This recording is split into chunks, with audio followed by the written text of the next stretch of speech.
প্রীতিলতা। মনে পড়ে আজ এই বিপ্লবীর জন্মদিন।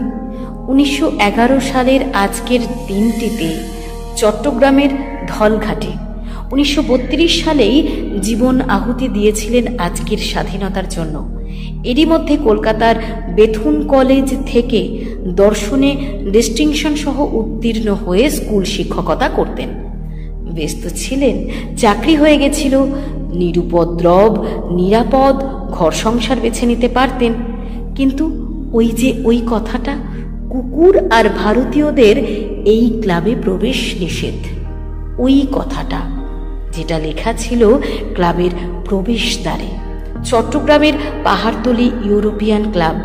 লেখাটা দেখা স্তক, ভেতরটা তুষের আগুনের মতো ধিকি ধিকি জ্বলছে। এই অপমানের একটা বিহিত করতে হবে। অতএব চলো অভিযান। মাত্র 21 বছর বয়স, সশস্ত্র, নিজের কাছে দুখানা গুলি ভর্তি রিভলভার আর গলায় ঝুলছে পটাশিয়াম সায়ানাইড ভর্তি এমপল।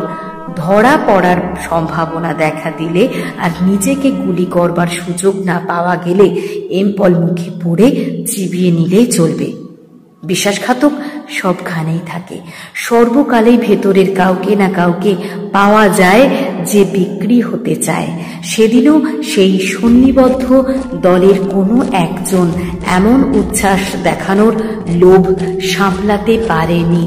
আশঙ্কা সত্যি হলো, প্রায় সফল অভিযানের শেষ লগ্নে পটাশিয়াম সায়ানাইড ভর্তি কবজ মুখে ভেতর চালান করে চিবিয়ে নিতেই হলো। নিথর হলো শরীর।